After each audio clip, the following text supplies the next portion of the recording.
Hello and welcome to this session of Talking Tech, Women and Girls in ICT. My name is Kimberly Castillo, and today I'm delighted to be having a discussion about tech and tech careers with interviewee Miss Elizabeth Byrd, who is a founding member of Unlocks NYC Leadership Collective. Talking Tech is a series celebrating girls and women in tech as a part of the initiative of Girls in ICT Day, which is an international day marked on the fourth Thursday of each April. The objective is to help create a global environment that encourages young women to consider studies and careers in the field of ICT, which means information and communication technologies. The Talking Tech series is brought to you by the ITU, UNICC, and the Office of the UN Secretary General's Envoy on Youth and its support of Equals, which is the global partnership for gender equality in the digital age. So, hi, Elizabeth, and thank you for joining Hi. me today. To kick things off, would you mind introducing yourself a little bit to our audience and talking about what your current job is? Hi, my name is Elizabeth Byrd. I'm a mom of 6. I'm a housing voucher holder of going for like 18 years. We're still, making it. A lot of surveys. So I found out about Unlock while they were building their product. And they wanted, a person like me that has a housing voucher to give them feedback. And also they thought of an idea like, what if they had housing voucher holders to help with their tech? That's where I come in. And me and 2 other women founded the Leadership Collective. It's basically like for huge companies, it's like board members. So basically that's what we did between 6 months to a year. And then Unlock decided to like, hey, we notice you guys are very interested. Would you like to come on board? And of course, I said yes. In my first year, I wanted to venture and try to do everything that was available on the so I dabble in a little bit of data, a little bit of action when we go over rally and cries at different brokerage homes. It started reporting, but passion is always partnerships. I'm always ready to meet new people, let them know about us and bring them, aboard and what basically our team can help your team and help the people we're trying to help.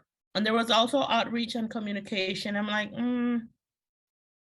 those are fine. But like we had people that were like, those roles were born for them. Currently, I've been doing more speaking roles on, on behalf of Unlock or just about me and what my family went through. But right now I'm doing partnerships and receiving all the recordings, reports that comes in. So next week, like for example, next week, there's a huge resource fair and they wanted people that, is on the speaking panel, people tabling.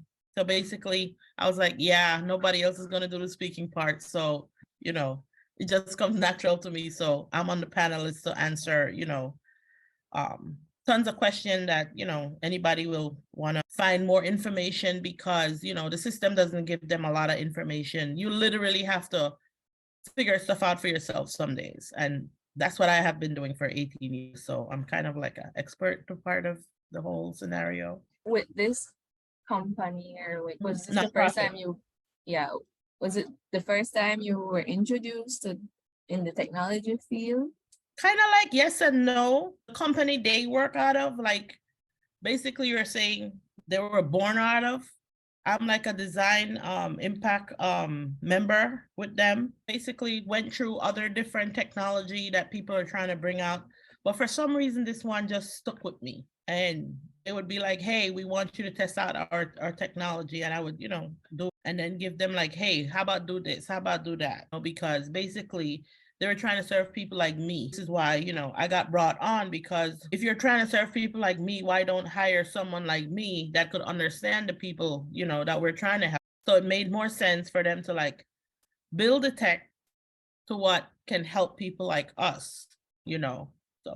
So you're basically like one of the main testers in that. Okay. And what do you like best about your job?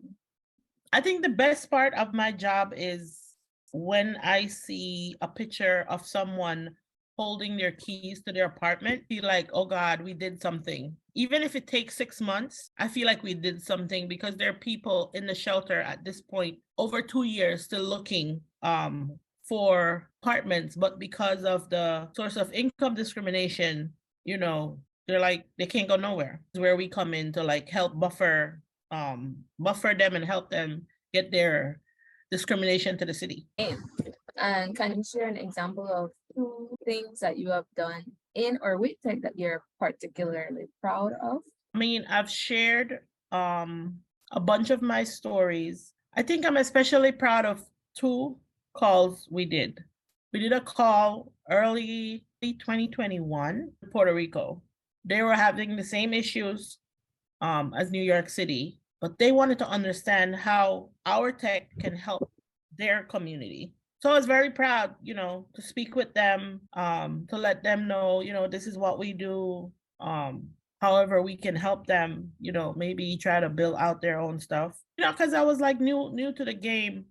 We're like, hey, we have some hospital members, like nurses, caseworkers.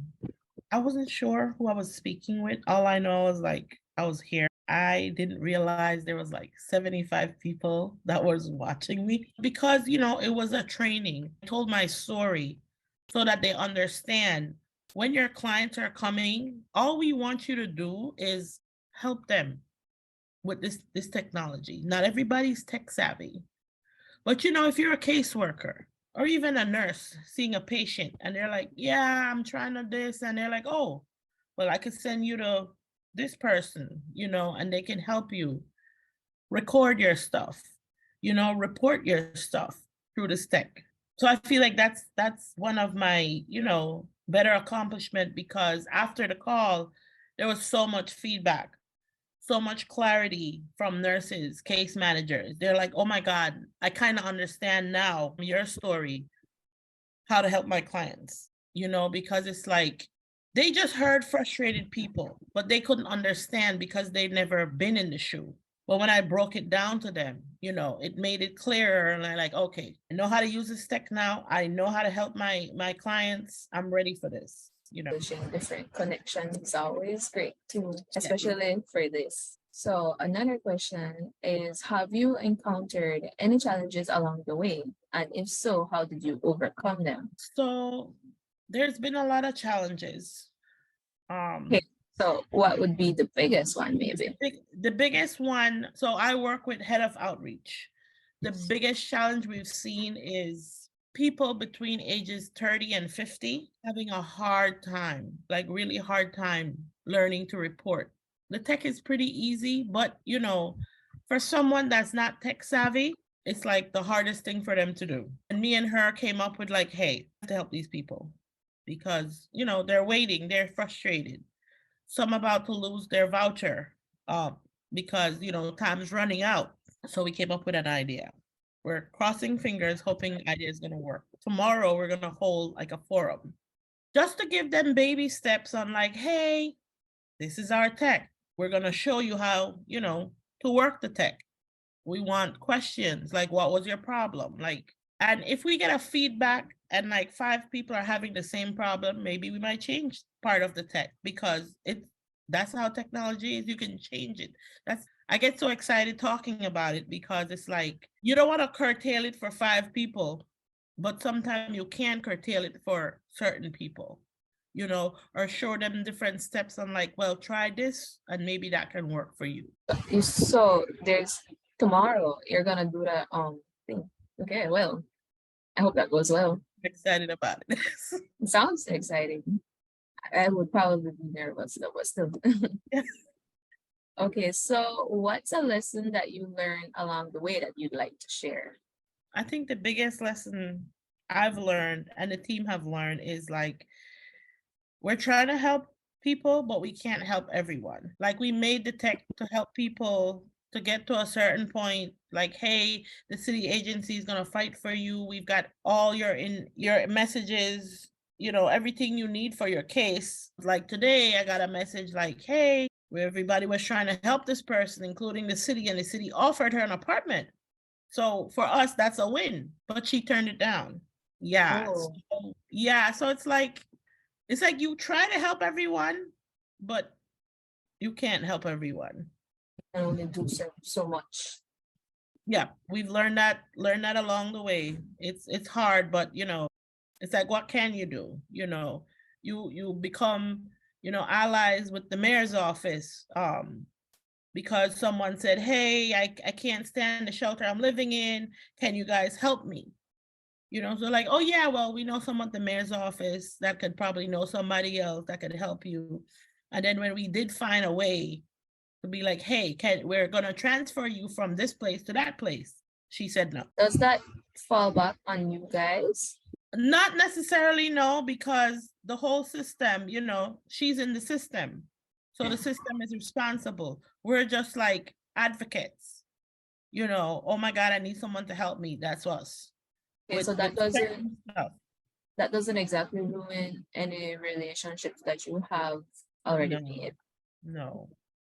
So Because we're just trying to help that individual. And if we got to the point that you're gonna get your win and they turn it down, it's like, well, we tried, but they changed their mind. do you think it's important for more women to join the tech industry? If so, why? I definitely do. There's like especially for in New York City, there's so much you can do over here. There's so much different programs. The future generation that's coming up. If more women, I feel like, especially, okay, I'm gonna go as myself as a mom. I didn't know anything about tech maybe 15 years ago, but I had to learn because my kids are coming up and they're like, oh mom, I don't know how to do this on the computer. I didn't know either, but I had to learn. I had to find out, or even take a class to figure out how to help my kids.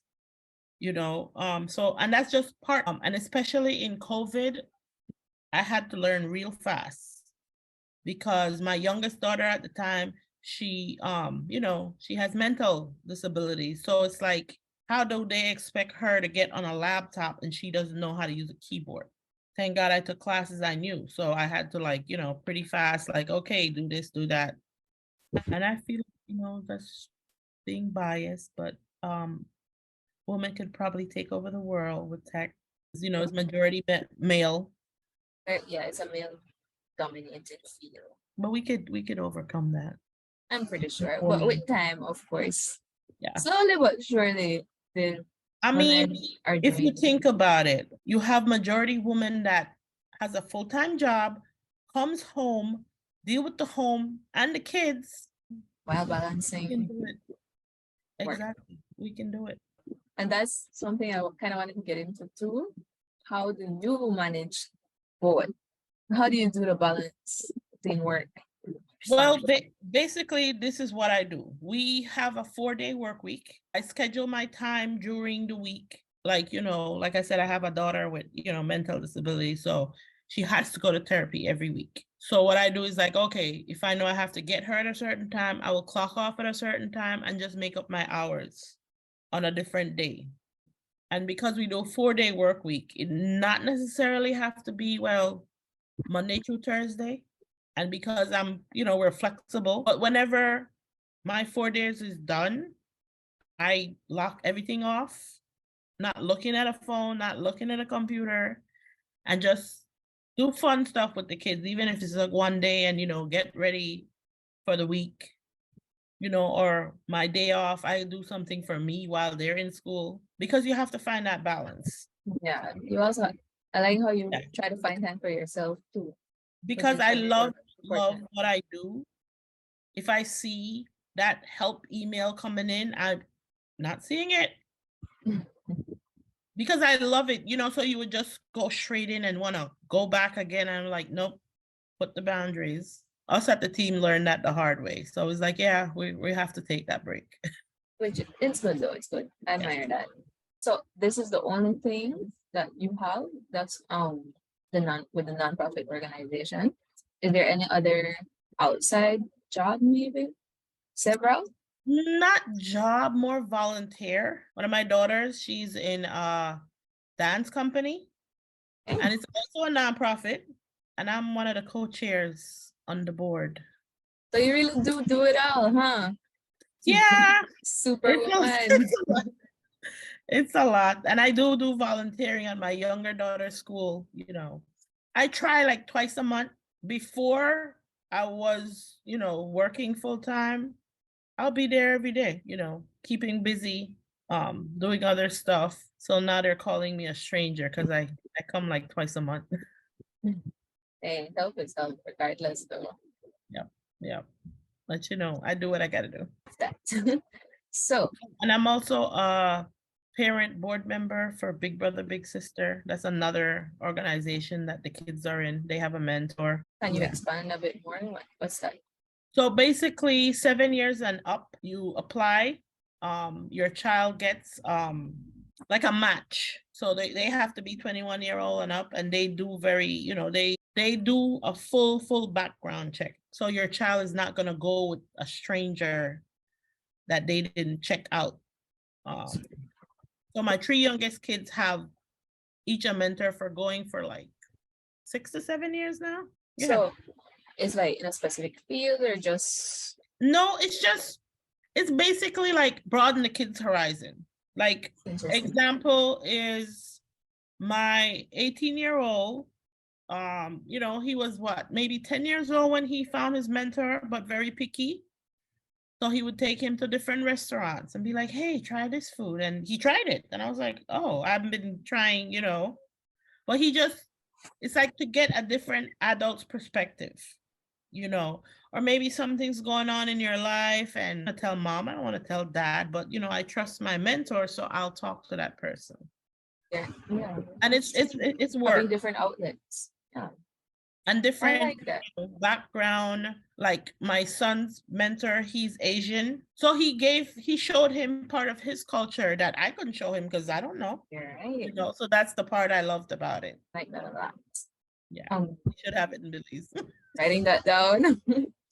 So do you have a role model you respect and why? Yes. My role model is my mom, and I respect her because when I was growing up, she was a full-time office manager. And after work, besides helping me with my homework, she would go to the Y and she learned how to do gourmet cooking, macrame, crochet, cake decorating, and she sews. That age, I was like, I don't know why she's doing all of that. But now that I'm older, and I was like, yeah, she got some serious skills that I don't have. Because now that she's retired, she can still do all of that and make money. And she's an accountant. So wow, she's an accountant and have all those skills. So I respect her. Yep. I respect her for all of that. I understand. And then still manage to do everything back at home. Women. That's what I'm saying. We're gonna rule the world. So what's the best professional advice you've ever received?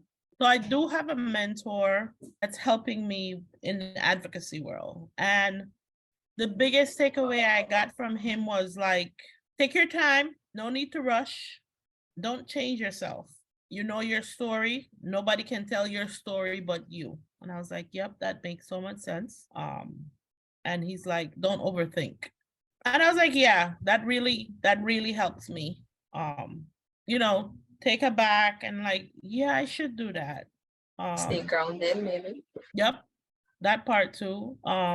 Because before I was getting like, about how to tell my story. And I was like, yeah, that's not working. Because I felt more nervous. I was like, what if I say something wrong? And I was like, wait, how can I say something wrong and it's my life?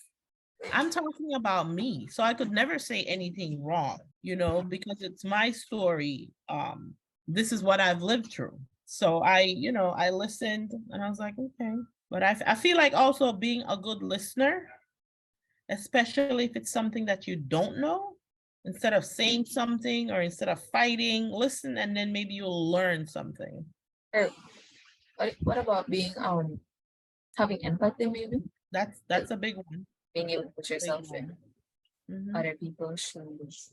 I'm also learning that part right now too. Right? I'm getting training to be a peacemaker. So it comes from the Native Americans. It's like their way of a court system. So instead of going in front of a judge, you would go in a circle, and they have like a peacemaking stick that, you know, we pass around. And so I would have to put myself in the person's shoes that did something wrong and figure out how to help the person instead of them going to like a judge and jury and sentencing and a whole, and I would be certified also. There's gonna be like a certified peacemaker type thing. Yeah. I got so much stuff, so sometimes I forget. I wish we had those trainings here too. I'm not, or maybe, no, I'm not sure. I'm not really aware of any. Yeah. I know there are certain workshops and stuff, but I haven't really heard about some of these. What came, like what started that whole thing with this organization is that they have a housing court in their community, but they started a youth court, and then they add the peacemaking to the youth court. So now that youth court is stemming international. Like there's more in New York, there's more upstate New York, and I think part of Canada started it also. So I would love for it to get even, you know, more bigger, maybe even come to Belize, because I feel like maybe there's a lot of youths, you know, maybe just doing misdemeanor stuff that doesn't have to go in front of a judge. Just a I thought. think so, actually. I think so too. Yeah. Let's come here. I would like to be a part of it. So you have my number, just let me know. I can talk to my people. We can definitely work something out. Okay, so since this series is about girls and women in technology, do you have any career and/or tech advice for girls and younger women like me in tech? I feel like if that's your passion, find the other passion to build whatever tech you want to build. Because I mean, with tech, you could create so much. It's just like endless. Like for me, I just feel like I have a taste of it. And whenever I see it, and I was like, oh, you can do that? Like I get so curious and I get so intrigued. I was like, yeah. So I feel like, you know, if you're passionate to go into this field, create something with your passion. You wouldn't even think you're working because you love what you do. True. I like that. It brings out the creative juice. So you know, true. like I artists. think once you find what you're passionate about, it actually does become easier. Speaking from experience, it becomes easier because I'm someone who needs that passion for certain things. If I don't have that, then it's very difficult for me to make any kind of progress. So like, Yeah. I'm glad I was able to find my passion in this. So now, do you have any questions for me, maybe? Do you have balance in your work at this point, or are you trying to find it? That's it. I'm trying because there were a lot of things that had happened throughout the years from the COVID 2019 all up until this year. So like there are different different deaths that occurred. I lost my dad during COVID. I had to work through that, and then you find different distractions, healthy, unhealthy distractions, being young, and you don't really realize how much it's gonna hit you. Like, of course, you've experienced other deaths, and they don't hit you. Well, they hit you, but not that hard. And then you experience this, and you're like, this is a whole other experience. So it's something new that you have to figure out yourself, while also learning to deal with your family members and how they handle the situation. So it was a lot of things you needed to take into consideration while also being able to balance school, all of that, feelings, school, friendships, everything. You can't. So I'm still trying to work on that. Yes. And then I ended up taking a job too, which helped me to stay in a routine. So I really like that. I'm glad I could have done that, but then it became difficult with school because I was taking 6 subjects, programming, all of that. It was a challenge. I made it through, and then when you think it's getting easier, something else happens. Yep. So it was like that for a lot of time. trying to work back on getting back into certain routines that I used to have, finding healthier outlets, maybe. I've stopped a lot of Do you have devices. like a schedule? Yes, I had to Okay. create a schedule. And I feel like sometimes that's what you need. Like True. if you have that schedule, because I know sometimes I have schedules and it's like, oh my God, you're trying your best to keep the schedule, but Yes. some days it's hard. So I can totally understand, and I feel like although you have 500 stuff going on, it's best to try to keep the schedule at least to get some type of normal routine. Yes. Very true. But I Um, think at the same time too, you have to be able to have patience with yourself. Understand that some days you just have to be glad and proud of yourself for doing some things at the very least. yeah, Maybe or just accept that maybe you can't do something today, but be sure to do better tomorrow. yes. Like don't give up Don't, because because it's once very hard. I mean, no, I people think it's ask kind of me, easy. I think it's kind of easy to give up. I yeah, think more digging yourself out of that hole is the more difficult part, but progress is progress. I feel like if you have a goal and you just put your mind to that goal whenever you're feeling yourself like 2 seconds from giving up, you got to remember the goal. True. Because of all the years I've been going through shelter, moving from place to place, the one goal I had was my kids and they're getting to school. People ask me like, how did you do it? How are you still doing it? I'm like, I do it for them, but there's one goal in mind, education. So the question I would get like, why do you guys travel so far for school? And I was like, well, it doesn't make sense for me to change school every time we move. Mhm. So we move homes, but we stick when it comes to school and doctor, it stays the same. Nothing changes there, no matter how far we have to go. So it's like you have to look for your big goal and try to keep one. You have to have something stable in your life, no Very matter what true. it is. You find that stable, and I feel like that's the key to success. I think you need to be able to be there for yourself. Try not to lose that some focus because once that's gone, it's Yeah, hard. yeah, I'm just honestly, I don't know. I think I'm proud of myself for, you know, getting back to a certain level because I didn't think I could do it. yeah. I've known some kids like they just came out of school because they couldn't do it. I was so close to coming out of school because I felt like I could not handle it. It was a lie. I Yeah, really underestimated. Like I thought I was gonna be normally I'm someone that doesn't really stay on something for too long. But when this happened, you learn, oh, that's not you at all. yeah, yeah, You have to be able to deal with your feelings and work through things, find healthy outlets, and hmm, really be there and present with family, present in the yeah, moment. yeah. So my family helped me, even though we had our fair share of problems in the beginning, Mhm. I figuring know each other because it's out, hard. Everybody is gonna those grieve things differently. different. Mhm. Yes. And those ways clash. And I really I didn't expect that. I didn't know anything about that. I hadn't heard of other families when they lost people. Like I didn't know anything about that. So Yeah, having experienced it, you really do learn a lot. yeah, you do. That we enjoy each other most of the time. No, we love each other. Don't worry. So Same over here. But I feel like that's the goal.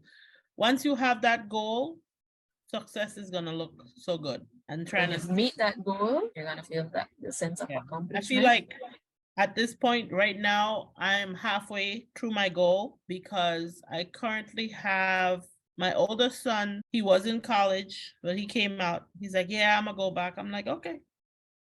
But currently my oldest daughter's in college.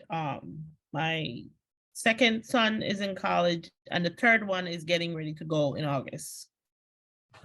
I feel like for me as a single mom, my goals are getting there, you know, It's not because bad.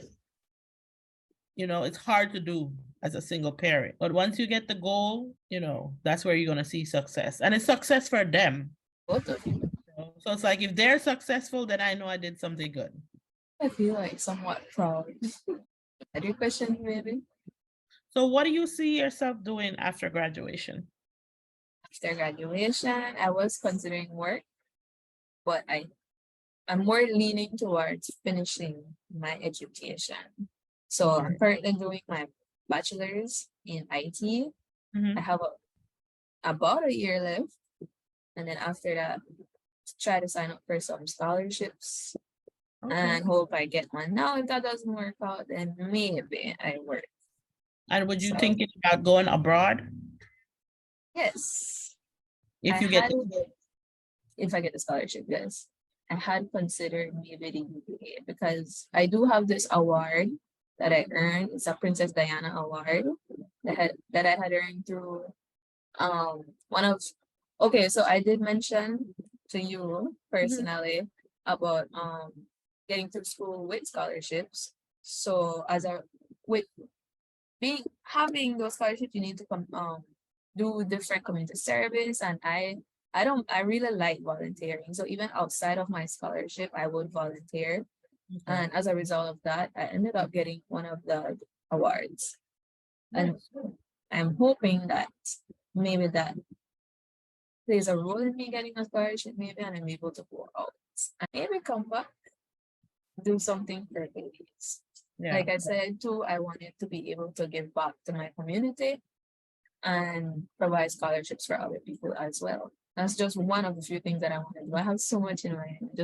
I just hope I'm able to execute my different. So what part of technology are you studying? It's like, are you building like computers, software? Like, Okay, so being in IT, it's just I would say it's the more broad aspect of things. You get to learn about everything, right? So we do deal with building software, we do deal with the hardware portion, databases, everything actually. Just nice. security. I like it. That's what I like. I like knowing about everything. And then Yeah. you can either branch off into something specific or I mean, I honestly can see you creating your own business in Belize if that's where you want to stay. Because technology is booming. yes. It's like when I heard of, when iPhone 14 just came out, I was like, what do you mean nobody can have it in Belize? And I was like, so what are they doing? Who's fixing what, to make sure that could comply? And I was like, wow, so, they have to catch up, But when I heard that part. I think with that it was I'm not sure if they made phones that are able to accept the SIM cards or It's because it's eSIM eSIM. cards. Mm-hmm. Yeah, and now I think they have the eSIM available, but we had to wait. We had Yeah, to wait. yeah. Maybe we But can that's what I'm finish saying. it, If you know something's coming out tomorrow, don't start have working on your things. customers waiting. And You there are a lot of stuff. customers because Yeah. everyone likes to stay updated with those phones. I mean, So that's what I'm saying. There is a booming business there. So it's like either a company or something should have be like, hey, we're on top of it. We got it, it took because some time. technology changes like that. That's what I like about IT. You're constantly evolving, you're constantly learning. I'm someone who likes learning. So I thought like this was the perfect field. And then I also had some influence from two of my uncles, different branches. One was more in the programming aspect, the other was in the networking aspect. I kind of like both, and then I joined it, and then I learned that you're constantly learning, and I like the challenge. I'm all for challenges. And I think that's the part I like too, because like I would tell my colleagues, I said, I'm sorry I have to put it this way, but it's like when the American immigration decides to change the script, the people that are smuggling people, they do the same thing. It's just like technology. It keeps on changing. You put one law, we're going to find our way around it. For us as technology, whenever the brokers or landlords trying to change the script, well, we have to figure that part out too. And we change, our technology with whatever you're saying. We're, on top of it. Because right now we're rebranding our website. Like we're finding different ways to get people in. So changing part of the website, changing part of our bot, to accommodate more people or make it an easier way that somebody that has no clue about technology, figure it out an easier way. And even changing, like maybe start changing languages, because we have so much language barriers in New York. Wait, so it's only in English right now? It's only in That English, is- but Yeah, that is something. you can use Google Translate. You can, I think you can even I think there's a code for it that you can implement in that, and then it gives them the option of translating into a So different language. so right now what we're doing is we are testing with Queens College. Oh yeah, I'm also a guest professor. Yeah. And like I said, I have so many hats some days that I forgot. I get it. So right now we're testing that specific thing, language barriers, because like I said, we would have to tell the people like, hey, you have to use Google Translate to use our bot if you don't speak English, Mhm. to help them. And I mean, that's what we do. And if we, like for me, in sense, I got a report, but it's all in Spanish. I'm like, okay, where's my Spanish speaking volunteers?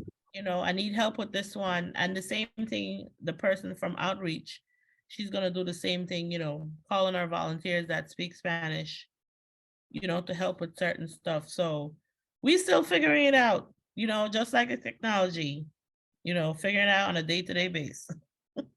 It's normal. Mhm. So I know it's a chat bot, right? So does that mean that there are animated responses? And it calls you by your name too. Like once you put your name in, yeah. So do they like text? Well, not text, but like type in different. Yeah, it comes up like if, hello, are you ready to make your report? Word. Your name in, and it asks you questions. So that's why we're like, how come they don't understand? But that's why I'm saying we're gonna find that out tomorrow. Like what part do you not get? Because it's like if I'm talking to you and telling you, are you ready to report? What do you want to report about?